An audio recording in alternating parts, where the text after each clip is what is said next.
Okay, then I will turn this over to Sarah for reading.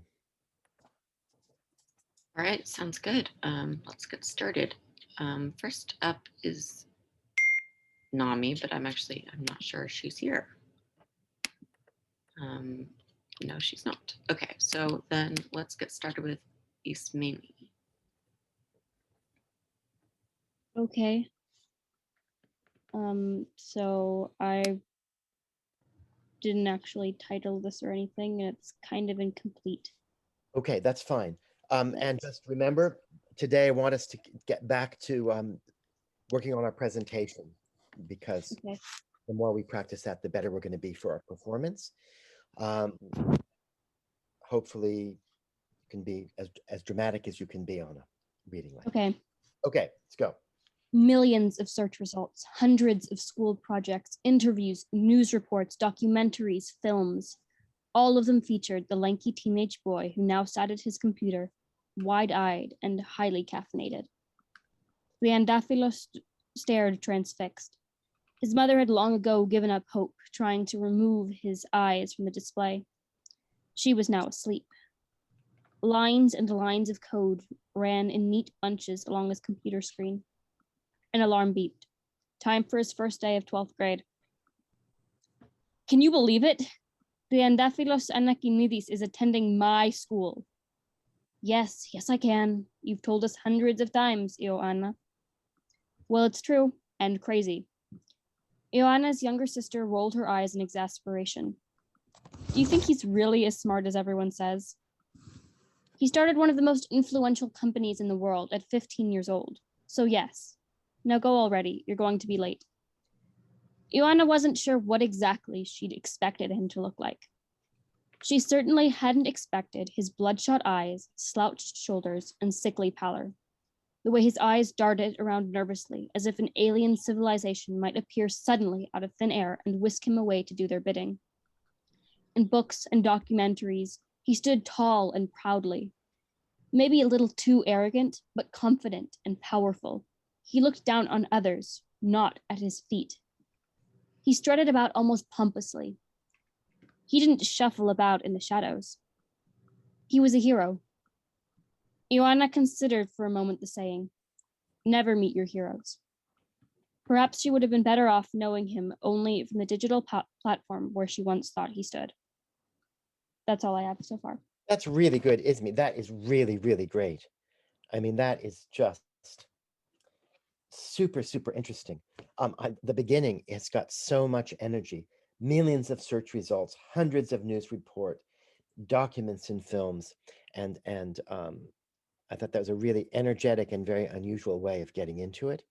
And you've got this, kid hunched over the computer, the bloodshot eyes, was really nice with this idea of, aliens, connection or association with bloodshot eyes, but the disparity between what he really looks like and how he projects himself when he's being filmed, um, is a really extra bonus. So it's like you've got um, two characters here: the real one and the projection, the official one. It was nice. Thank you. Congratulations, really, really nice. I look forward to it.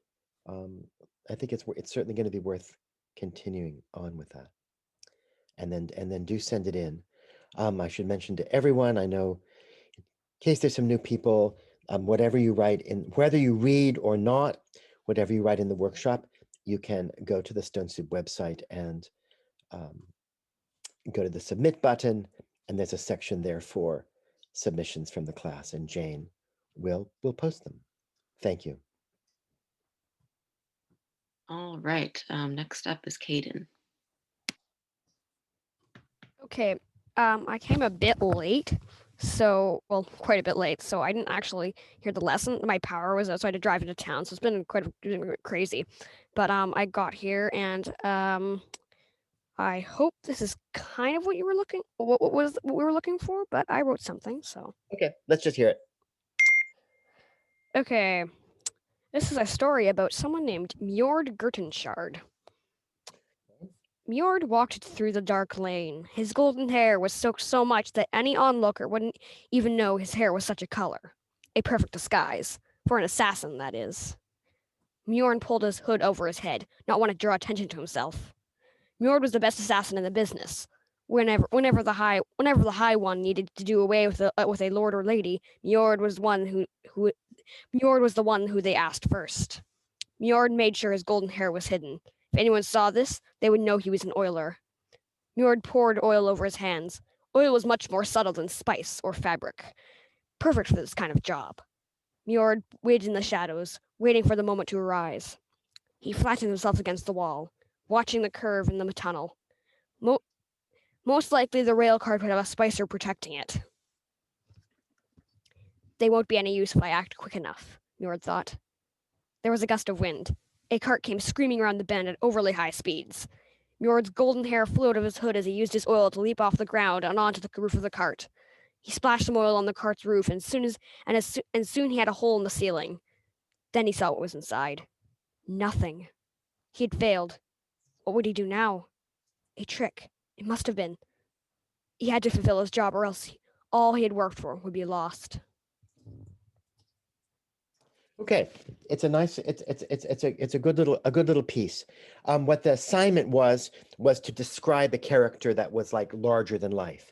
Yeah, I wasn't exactly sure what was going on here. But we get this sense that your oiler, so he's hiding himself, Yeah. so that he can't be seen. You don't see his blonde hair, but nice. It was a nice sketch, and certainly the idea of someone very powerful hiding really sort of amplifies What I even. kind of what I thought about that was I wanted to make someone who's different, and I thought larger than life. I thought someone who's a bit different than ordinary people, someone who's different. Like he's an assassin. He not necessarily wants to be an assassin, but he is an assassin. So he's kind of. I kind of thought, and there's this kind of like he uses this oil to do some neat things. So I thought it was nice. Coincidentally, my favorite assassin is also blonde.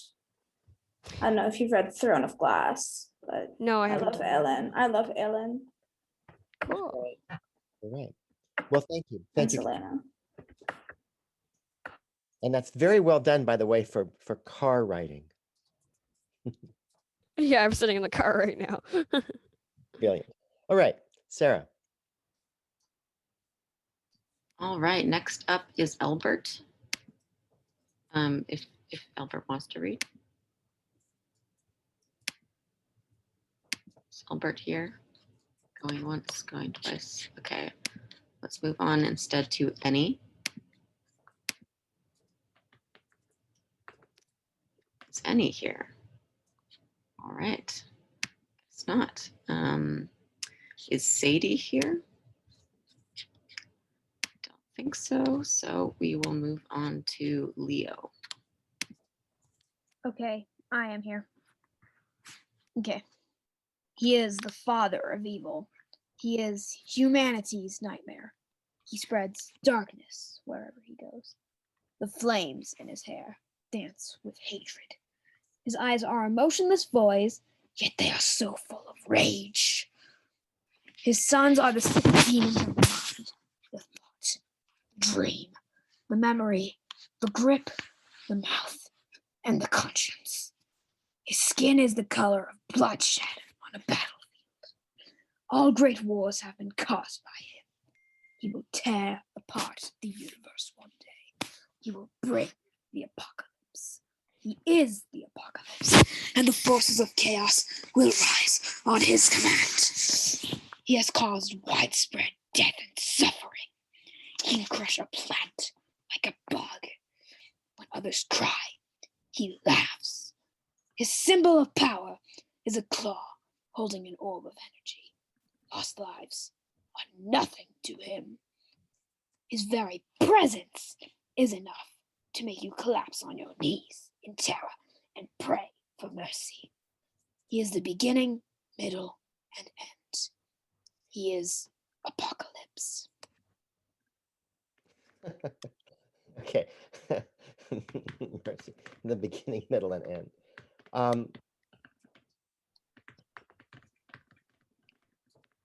Okay, wonderful reading, Leo. very, very dramatic. That's really, really nice. Um, and um, and of course, you declare at the beginning that this person is the father of evil, and his skin is the color of bloodshed. He can tear apart the universe. So this, we're getting a sense of someone that looks bloody and scary, and then you've amplified his powers by, of course, getting into the ridiculous, ripping apart the universe. Very, very nice. um he causes destruction. He laughs. So you've got this great sense of this huge personality, very evil, enjoying himself. um, and and the orb, which is nice. It's always nice when you can take some human thing like um, a traditional kingship where there could be a scepter and an orb that stands for the throne, for the king, and put that into a more supernatural situation, and just absolutely fabulous, that makes people just immediately kneel to beg for mercy, that he is both the beginning, the middle, and the end of the apocalypse of evil. So I really thought a really nice round character that is larger than life, and we'd be very scared of the first moment we saw him. Thanks. And again, great reading. Thank you. Thank you. And no problem. All right. Next up is Annie, who is here now. Is my microphone working? Yes. Her eyes were steel blue. I felt them freeze the brown of my own. She was the principal, yet she seemed more. How old was she? 60, 70, maybe 92? Yet she walked with her back straight, her thin white hair bleached to pale blonde. She fought time. Her eyes were too sharp for age. I imagined her 20 years ago, scanning her reflection in the mirror and spotting that first white hair in the locks of gold. Gasping with horror, reaching up to cut it, but the white would still come. At last she bleached it, killed her own cells that were already dead. But as my mother once said, to dye your hair was for your hair to die. And I believed it.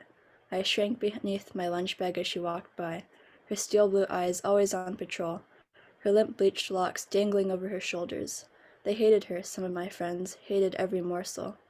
They said she was racist. There were rumors all around the school. But perhaps they were just rumors. We all feared her, the principal. I feared her too, not just because she was white. My father was too. But he didn't have those steel blue eyes. He didn't have her reputation.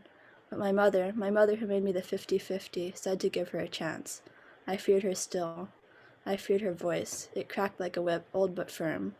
I felt it one day, running across the street towards my mother's car, when she screamed like a wild hyena and yanked the handle of my backpack, dragging me back to the sidewalk, telling me not to run, not knowing I'd fear her forever, or it felt like forever. Time passes slowly for the young. But then again, perhaps forever wasn't forever. Because one day, when I left that school, when I left it for good, one day I saw her standing by the fence, all alone and silent except for the walkie-talkie buzzing from her belt. When she looked up, the icy blue eyes seemed to have thawed, just a bit, but enough, and then she smiled.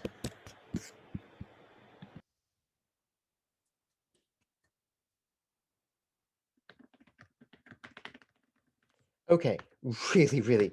And Annie, that's one of those perfect little pieces that just I just think is magical, that in half an hour it has this fabulous beginning, middle, and end. It's beautiful. And what a strong beginning. Her eyes were steel. And this leitmotif, which means this repeating pattern, repeating theme of the blue eyes, the steely blue eyes, that differentiates her from everybody else, is really strong. And that you, at the very end, she still has these eyes, but now they've just softened slightly, and she smiles, which of course she had never, I gather, smiled before. Really interesting issue of racism, race, and skin color. I'm gathering that most people in the school are not white. You say her father is. I actually know somebody whose son identifies with being African American completely, and he's very dark complexioned, but his mother is white, and there is that tension in that family. Um, um, I really, really appreciated this really clever way you talked about dyeing hair. The dyeing what was that line about dyeing the dead hair? Can you read that again? It was really beautiful. Yeah, it said, um, as my mother once said, to dye your hair is for your hair to die. Yeah, it's lovely. I mean, just really lovely.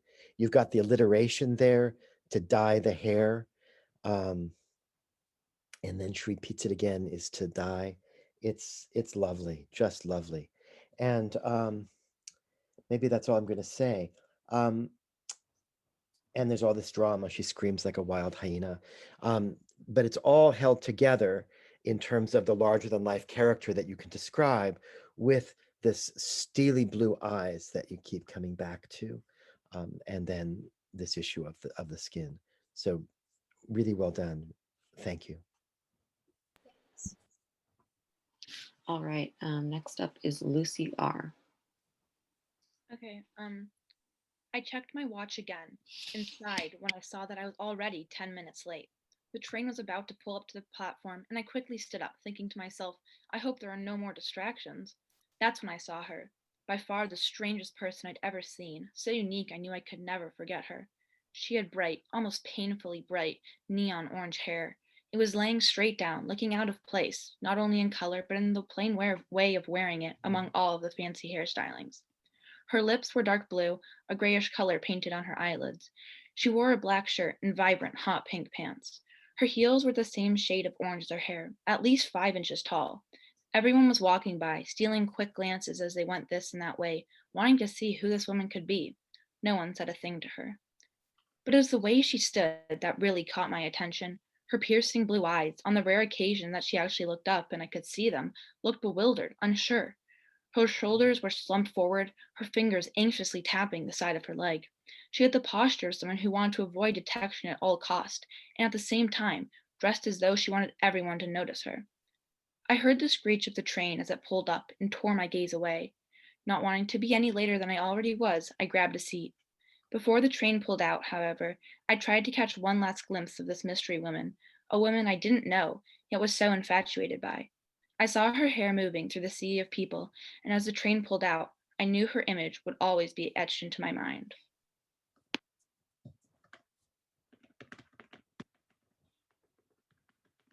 So that's fabulous. Also again, um, just like the way you began, Lucy. I didn't even realize I do get a little bit tired. I didn't even realize you'd started the story and talked about checking my watch again. And I didn't realize that actually was the beginning. And so a beautiful segue. Segue is when you have sort of some beginning section, something that starts before you get into the main part.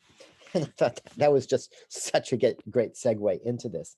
And of course, you're on a train platform, so checking your watch or looking up at the clock is also just the perfect thing to do. And and there's that character. I mean, we've seen her. I mean, anybody that's been, if you just go out and about enough, um, airports, train stations, bus stations, on a busy street.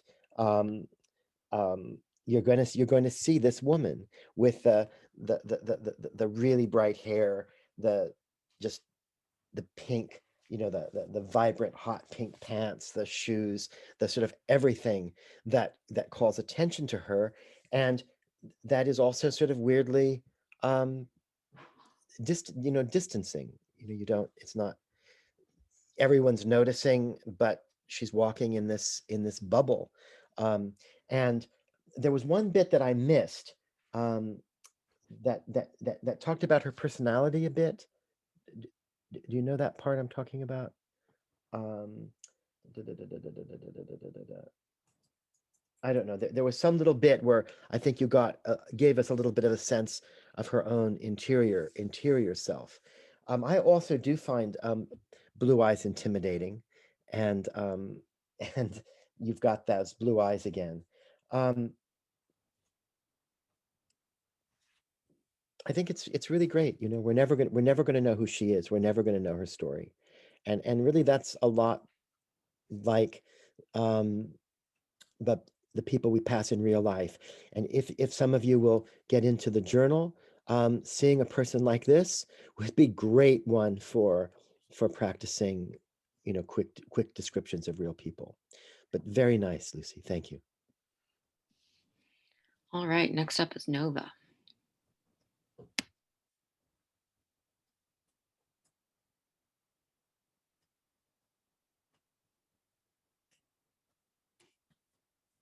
Nova, where are you? You're always I'm here. sorry, I was unmuting myself. I was in my document. Okay.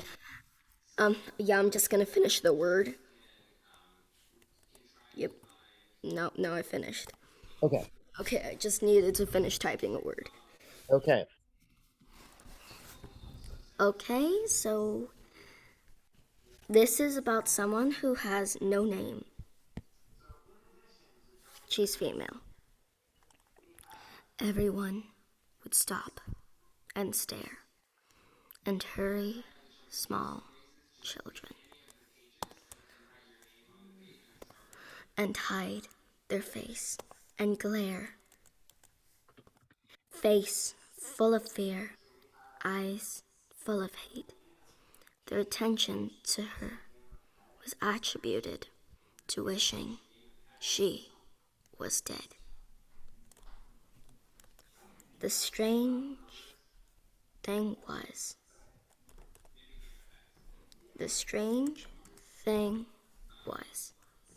she'd rather be dead.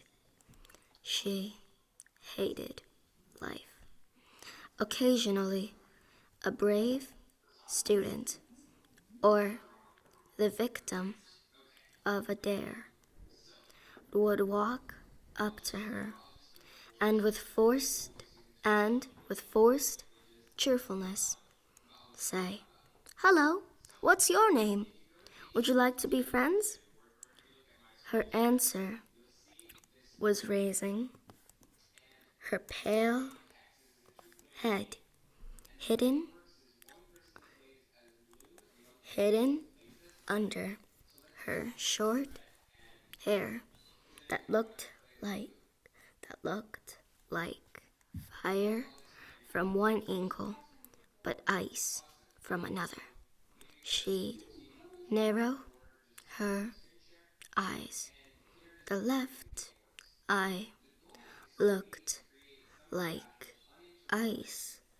The right eye looked like flame.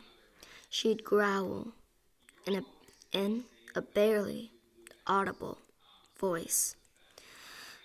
"I don't have a name now. Go." It was true. She didn't have a name as far as she knew. Eyes wide with fear, the terrified person would stumble to a hidden spot out of her vision. She shuffled to a secluded spot. She sparked a flame. She created her ice. They intertwined, ice and fire, in harmony. Her icy flame wrapped around her and teleported her somewhere else. The Feis, as she had decided to call the ice and fire when they were in harmony. Um, um, um, um, um, came off her. Wait, I need a better word for that. Came, fell off in a ribbon. Wait, I'm just adding that. Okay. She opened her eyes. Immediately, she felt a pressing on her throat. A knife. Another who looked exactly like her, except the eye colors opposite. Who are you? The stranger asked, strangely calm. Now, you guys can delight in being smarter than the people in the book and know that those people are actually identical twins. Okay. Thank you, Nova. It sounds like some of that was written as you were reading. So let's get back to the beginning. I really liked the way you were reading. It was a reading voice, a dramatic voice, a voice for this particular piece. The stops were intentional. Yeah, The people talk like that, so I wanted to make it like that. right. Everyone would stop and stare, and hurry small children. So this even is a little bit like that Scrooge, where everybody moved away from Scrooge going. Yeah, no one likes her, even No, though she's nice on the inside. right. We don't get that far. And we've got the narrowed eyes, one eye fire, one eye ice. Um, very complicated. Actually, the woman is a child. She's Okay, like a teen. okay. Um, um, she doesn't have a name. There's this eyes wide with fear. I think certainly a very interesting beginning, Nova. So thank you. That's definitely a larger than life. Next. So it's 10:30. So those of you that need to go, we will see you next time. But maybe. Hold on, next week, hold on, I forgot to say. So next week, I perhaps foolishly have agreed to be on a TV show in Los Angeles. So I'm going to have a couple COVID tests and drive down to LA, where I'm being filmed on Friday, and I'm driving back on Saturday. So I think, unless I stay in my hotel room and do the class and drive back afterwards, but it's like a 7-hour, 8-hour drive. So I probably don't want to do that. So I think maybe Jane or someone else will do. Okay. And again, any of you guys in the class who are interested in teaching one, please do, I keep saying, please do let us know. Okay.